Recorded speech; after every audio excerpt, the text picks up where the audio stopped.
attempt two for today. When the first live doesn't work, we try again. So I'm gonna go ahead and invite Stephanie here today, and let's see her jump on. Well, welcome to today live. My name is Ronica Brown. If you're catching my video for the first time, I help my clients to reduce their taxes significantly by implementing tax planning strategies. So this is completely different than filing tax return. So today, I see Stephanie's watching. We're going to be talking about becoming unstuck. I know that at some point in your life, you may feel unstuck or in business, and so you should be seeing it. So whether it's business or personal, sometimes you may feel unstuck. And I was speaking to Stephanie. Awesome. Hi, How are you? I'm good. How are you? I'm good. I'm glad that I'm Good. able to figure out how this adding Yes. people work on Facebook. Right. It's okay. We got it the second time. Yes. So I was actually just saying that, I'm not going to be talking about taxes today. I'm going to be talking about, we're going to be talking about, getting unstuck. And, Hmm. a lot of times, whether it's business or personal life, people may get stuck in different areas. And Right. this is what you actually help them with: get unstuck so that they can achieve, their business goals as well as their personal goals. So thank you for joining me today. I'm Sure. going to let you introduce yourself, and then we can go ahead and Okay. get started. Okay, perfect. I'm happy to be here. So thank you for inviting me. You see me okay? Yes, I'm seeing you. Yes? Okay, perfect. I'm So, glad we're like, not upside down. right, progress.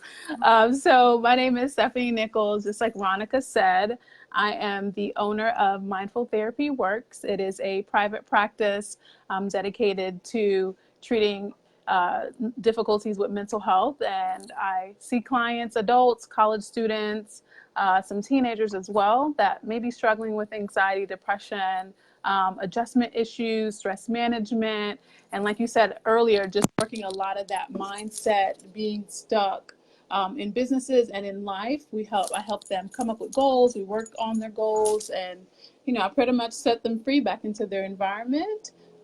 So I'm a small business owner, woman, wife, and that's just a little bit about me. Wonderful. Thank you, Donna. Thank you so much. Um, I think one of the things, why I'm happy to be in business is because you meet people that are in business that's doing so many different things, and I think that Right. is awesome. And when we talked, one of the words that came up that you mentioned is cognitive distortion, and you mentioned that this is I guess one of the things that people can be suffering from a mindset standpoint. So tell me a little about cognitive distortions.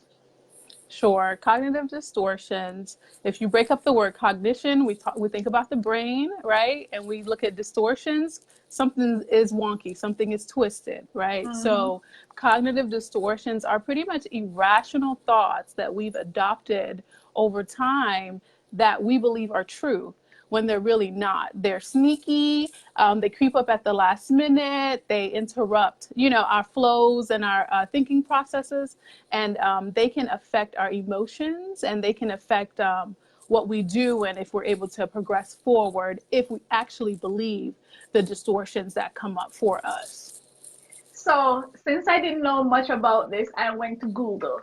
And some Okay. of the things that Google told me was, Hmm. overgeneralization, all or nothing thinking, jumping to Hmm. conclusions, I guess disqualifying the positive. And Yes. I was Yes. like thinking, okay, hold on. Do I need to fill out a profile for myself to see if I have any of these? I'm thinking about people in my life that I may, oh, you just jumped to conclusion too much.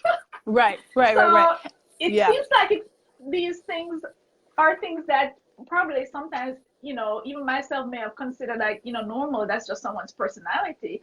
So I guess, Hmm. so tell me how this affects, us mentally from a mindset standpoint. Right. So it's totally normal. We all experience it. Nothing is wrong with you or any other family member you think have it. It's also it's also known as thinking as well. Cognitive distortions. A lot of my Mm-hmm. colleagues refer to it as thinking. And so really, the to answer your question is when we have them, but because we believe they're true, we never move forward, right? We jump to Mm-hmm. conclusions and, I'll go into the examples and things like that, but we never move past the distortion. It's one thing to think about, something that comes to our mind, but it's another thing to say, oh, I can't act because this is accurate, or I can't Yeah. do that because of this thought that came up for me. You know what I mean? Mm-hmm. So Mm-hmm. it all happens to all of us. It's just a matter of the frequency, the Mm-hmm. duration, and how often it prevents you from doing what you need to do. Right. So I guess it's, if it's actually is one of the things that are keeping you stuck more so Mm-hmm. than, if you actually have some kind of irrational thinking or Right, somehow. right. And you mentioned that you had like five of those that, shows up quite a lot. Even, when you think about, business owners. So why don't you go ahead and share, I guess, those top five, this is five, sorry. That top five. On a good day, this is Yeah, five. this is fun. Okay. On a good Why day. don't you go ahead and share your top five that you Sure. have seen, in your practice as a therapist, and what are some of, the examples and some of the ways to deal with them? Yes, yes. So the first one we can cover is the all or nothing thinking, which is also known as black and white thinking. So the all or nothing thinking is when you think in extremes, one opposite end of the other, right? So a good example would be, let's look at an entrepreneur who's examining their leadership skills, right? So you Mm-hmm. have one entrepreneur that is like, I'm the best supervisor, I'm the best boss, no one's ever gonna leave me, I got this under control, everything's gonna work out, right? Like I'm the best supervisor ever. And so that's one end of the spectrum. And then the other end of the spectrum is, I can't manage anybody. Who am I going to lead? Am I even going to get employees into this building to work for me? Can I keep them? Do you see what I'm saying? So Mm-hmm. that is totally different ends of the spectrum that is considered a cognitive distortion, Mm-hmm. right? So with those examples, you think about, well, what's the problem with, the opposite ends of the spectrum? The problem is you don't leave any room for improvement, for change. As entrepreneurs, we need to live in that gray, black and white thinking, we should live in that gray area. And so the person who said they're the best supervisor ever, no one's ever going to leave me, they don't prepare for that person who has actually left. Or, they don't prepare for someone who gave them a negative review of some sort on their leadership skills, right? And so the person at the other end just kind of get stuck there too. They just like, okay, I'm a lousy supervisor. They don't think about like trainings they can do. They don't think about anything they can do to retain employees. And Mm-hmm. so because they live on the opposite end of that spectrum, in that all or nothing thinking, that black and white thinking, you get stuck in any change that's supposed to occur personally or with your business. I'm just having like all this reaction to the question. And Donna, I see your comments. You said your husband, and I'm having like kind of like, mine too. It sounds like an all or nothing Right. behavior, but I get it. So what's some of the ways, someone that at either end of these two spectrum, I guess, can at least starting to get out of it? Right, right. And I'll have the ways to combat the distortions at the end of talking about all five Okay, of them. okay, no So problem. I'll jump back to that once we get through all the Okay, different ones. Is that okay? go on, girl, go on. Yes. You want the resolutions right now. And so Because I this, want to send a text. right. So I want to send a text. The second one we're going to look at, examine, is overgeneralization with entrepreneurs. Okay, when we overgeneralize something, it basically means an event happened, something occurred that usually we prescribe as negative, and we hold on to that experience and apply it to something immediately that's going to happen, or something future, something that will happen in the future. So a good example may be an entrepreneur who has their first maybe like speaking engagement or something like that. And they just feel like they did not do the best job. They were messing up their words. PowerPoint didn't work. They felt like the audience wasn't engaged. They just felt like they bombed it. You know, they pretty much assigned to that first speaking engagement as if like, I just bombed that, you know? And so with overgeneralization, so now there's one coming up again and they're like, I'm going to bomb this. I'm going to bomb this. Or there's one in the future and they're like, no, I'm not even going to do that again, because it's going to happen just the same way it did at my first one. So we overgeneralize as entrepreneurs if we get stuck in that cognitive distortion. And so we see the problem with that. You may never try again. You know, you may never give yourself a chance to rewrite that story, you know, give yourself a second chance and let's start anew. And so if you get stuck in that distortion, you will apply it to all aspects of your business, or maybe it's in how you interact with people. You will overgeneralize just because you did something one time, that it's going to be the same way today, right now, or in the future. Got it. So that's overgeneralization. And which other did you have? So the third one is jumping to conclusions. We've all heard jumping to conclusions. That's when you kind of think you figured out a situation with no evidence. Okay, no evidence whatsoever. I call this a double whammy because there's two distortions that fall under it, which is mind reading and fortune telling, right? And so mind reading falls under fortune telling. Jumping to conclusions when you think you know what the other person is thinking. So, you know, as an entrepreneur, let's say you wanted to network with this person for so long, you met up with them, you set up a coffee date with them, and you're talking to them, they're talking to you, and the thought comes up automatically in your head, they don't want to buy my product. They don't want to work with me. They're not really interested. You know what I mean? Like, but we have no idea what's going on in that person's head. That is a mind reading distortion. And then the other one after mind reading is the fortune telling, where we think we know what's going to happen in the future and we have no evidence. So let's say we're filling out a business loan, you know, filled it out, did everything, crossed the T's, dot the I's, on the way to drop it off. Before you hit send, you already said, I'm not going to get approved for this loan. Already said, you know, you've already, you know, talked the fortune up, like, you know what the future holds for you. So mindset block. So we see how jumping to conclusions can be problematic, because I feel like they are almost a self-fulfilling prophecy that can occur. You know, if you're at that lunch and you start believing those thoughts, you may not behave in your best way. You know, you may start trailing off with your words, or you're not pushing your product as hard. You just become maybe a little disengaged because you believe that distortion that's going on through your head at that time of the lunch. So, you know, I think, you know, not so much in business, but I think on the personal side of my life, it looks like I fit in the jump to conclusion. Okay. I think a lot of times I feel like I normally read up the situation and know what's going on before. So I'm running with all my facts. Right. That gets us in trouble sometimes. So-called facts. It got me in trouble on Saturday. So it did. Okay. All right. It got me in trouble that's the proof right there, right? It gets us in trouble sometimes. So I'm kind of like unrolling from that trouble right now. Okay. All right. You're backtracking some. Exactly. Okay. Perfect. And so, go ahead. The fourth one was disqualifying the positive. It sounds just like what you hear. Basically, just a tendency to move towards the negative instead of the positive. An example could be we can go back to speaking engagement again. You thought you did a great job. Well, you didn't think you did a great job, but everything was flawless. You were on time. Everything worked out. You had good evaluations and feedback.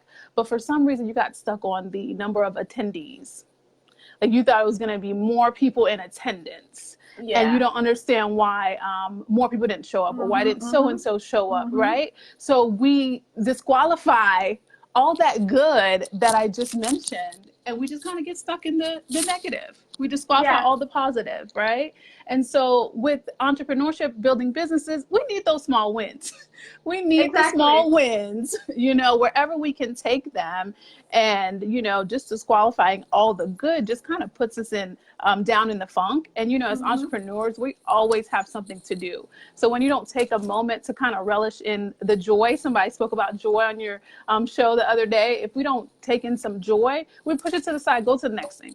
Go to the next thing. And then you never feel like you're accomplishing anything because you disqualify all the positive. Nice. So that's a distortion we need to be mindful of as entrepreneurs, business owners as well.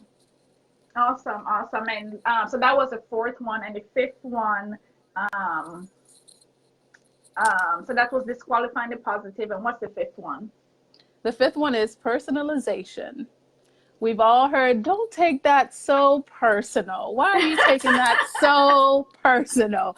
And as a business owner, we need to be mindful of the personalization distortion, just because, personalization pretty much means you take blame for everything. You take blame if something went wrong, if someone's in a mood or in a funk, you put it on you, like you did something and you have to try to fix it. Right? Where you don't have any proof of that. Like some of us work with people, and people just have different temperaments, So personalization. Oh, yes. We have employees. So let's say an employee comes in, you guys usually chit-chat it up, but that morning the employee just says hello, goes to their office and does their work for the day, but you just kind of get stuck in, what did I do wrong? Why didn't they sit down and have a coffee? Why didn't they talk more? Like, what's going on? Do I need to help her? Or if you're talking to a client over the phone and they're usually peppy, but for some reason the voice is just different and, they're just not engaged, and you automatically put it on yourself. Like, did I do something wrong? Maybe I should not have called at 11. Maybe I should have called after lunchtime. You know what I mean? Yeah. And so the problem with the personalization is that we just kind of get stuck in like fixing things that it's not for us to fix. It's definitely not for us to fix. And then when we think that everything is wrong with us and we're the ones to blame, that lowers our confidence, and that lowers our ability to kind of push forward in our own lives and what we have going on for ourselves. So we can't personalize in our own businesses. I see that happens a lot with new business owners. Like, they blame themselves for everything. And especially on the financial side, if, their books are not in order, their taxes are not in order, they didn't do certain things because they didn't know, it's just this big blame. And sometimes I'm like, oh my gosh, can we just get over it and move on? Right. The past is always the past. This is how to fix it, and let's just move on. And True. It's just this weight that they're carrying on their shoulders, saying that, I should have done this, I should have known this. And I see that a lot in new business owners, as I said. And, the 5 things that you mentioned, in my perspective, these are personal things that we carry in business. So the thought that came to mind, I don't remember where I saw this or who said that, it's like, people don't have business problem. People have personal problems, and the personal problems, I guess, manifest itself, in your business. And all 5 of these things, these kind of behavior or mindset problems that's connected to cognitive distortion are actually what shows up in our business. So since we all want to end the year on a good note, right, and start fixing all of these things. So I think that you're going to get into what are some of the things that we can do to start, combating these 5 types of personal distortion that we're having. Not personal, cognitive distortion. Right. Yeah, and it's 3, simple steps. I say simple. It may not be simple for all, but there's just 3 brief steps. And I was going online, I was looking at some things as well, and I came across this great worksheet, and it pretty much said, put your thoughts on trial. And I was like, yes, put your thoughts on trial. Everything that comes to mind is not true, right? Mm-hmm. So always think about what is coming up for you in whatever situation. So step number one with putting your thoughts on trial is really identify what it is. Identify what it is. Take a moment and be like, is this a cognitive distortion? Like, where did that come from? What of the five that Stephanie talked about am I experiencing right now? You know, you always want to identify what comes up for you in your mind at that time, right? So then once you've identified it, then you put it on trial pretty much, and you ask yourself, what evidence do I have to support this? And that's what I tell my clients this all the time. Ask that thought, ask yourself, what evidence do I have to support this distortion? 9.5 times out of the 10, there's no evidence. I Okay, mean, there's no evidence. Go ahead. what about those people that are crazy enough to think that they have the evidence? You know, what Okay. about in those, like, you make up the evidence, Right. that don't Now you can't make it up. It's either it is it's true there. hard fact evidence, or it's not an evidence. Okay, so If you make it up, factual. yes, if you make Okay. it up, it is still a distortion, right? Okay. Like, I really need the proof in the pudding here. You know what I mean? So for the 0.5, if it truly is, you feel like there is evidence for that. Let's say with the supervisor one, you did get bad feedback, right? You did get bad feedback about your leadership skills. So if I say, okay, do you have evidence for that? Okay, you have, you got a negative review. What can I do to change my leadership skills? Because that was something I already said that I was struggling with, right? And so you have to look at the evidence for what it is. If it's not there, it's not there. If it is there, what can I do to work this situation out for me? Right? And then that leads into the third, which is to reword and reframe that thought completely. Okay, so instead of sticking with the I'm a lousy supervisor, no one's ever going to stay with me, you reframe that completely based on the evidence. And you might say, my leadership skills have room for improvement. That's it. You know, it's not like such a negative connotation that you're holding on to at this point. Because if there's room for improvement, we need some trainings, you know what I mean? We need how to figure out how to communicate a little better. And so those are the 3 steps I encourage people to explore when it comes to the distortions that come up. You know, identify them, put them on trial. Is there evidence? Is there not evidence? If there's not evidence, just let it go. Let it go. And if there is evidence, what can we do to work around this issue? And then number 3, reframe it completely. Reframe the distortion completely for something that is factual. So, And you see that, so once they go ahead and you know, reword it and rephrase it, do they pretty much start, you know, making them feel better about the situation or themselves, and kind of like, I guess increase that, I guess, level of right. I guess good feeling. Right. It should help you push forward. You know, it should help you push forward. Let's say you are at that that lunch networking event, and the thought comes up, you know, they don't really want to buy my product. They're not really interested in me, you know, and you do the first step. Okay, that's mind reading, right? You do the second step. Do I have evidence to support this? The person came, you know what I mean? The person came to the meeting. It was their busy schedule. They took time out. They're here. They're listening. They're engaged. So I have no evidence to support this, right? So, Exactly. okay, this is just me thinking that. This is not factual. Let me stay engaged. Let me stay present and continue what I have to say. Let me continue pushing my product or explaining my vision or whatever the case may be. Switching it should help you push forward instead of going on the decline that may happen if you continue to believe that the distortion is true. Oh, wonderful. And I see Donna have quite an interesting thought here. She said the truth is not everyone or every situation is right for us. What's your thoughts around that? Not every situation is right for us. What exact, Not, like what? she said the truth is not everyone or every situation is right for us. Right. And I mean, I think that's true and that's accurate, but you just have to examine the distortion as they come up. You know what I mean? Mm-hmm. If you feel like they are not for you or with your product, it may or may not be true, but in the Mm-hmm. present moment, you may not know. So stay present, stay engaged. The purpose of the discussion is so that the distortions don't take over, you know? Take over, So right, yeah, right. don't let them take over. So stay engaged, say what you have to say, and when you leave that meeting, then you evaluate, okay, maybe, that person isn't for me, or maybe I don't want to work for that person. Like you can't, continue thinking, what the other person is thinking. You may just walk away from that. Like maybe I don't want to work with them for whatever reason. So every situation is personal, but never let the distortions take over what's happening.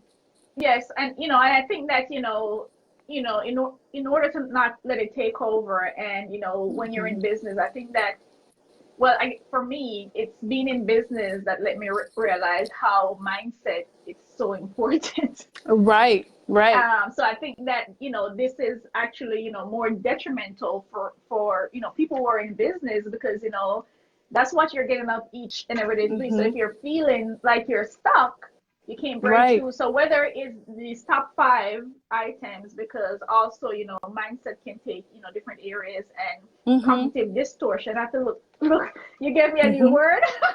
Cognitive distortion has Perfect. like other, I guess, traits to it, right? That also can be the problem. So if it's not, these top 5, then there may be other issues Right. that keeping you unstuck, as well. Is there anything else that you want to share about mindset in general, or about specifically about cognitive distortion? Those were the main things, but like you said, there are a whole list of other ones that we could get into today, but the 5 are the main ones. You just got to be mindful of the other ones.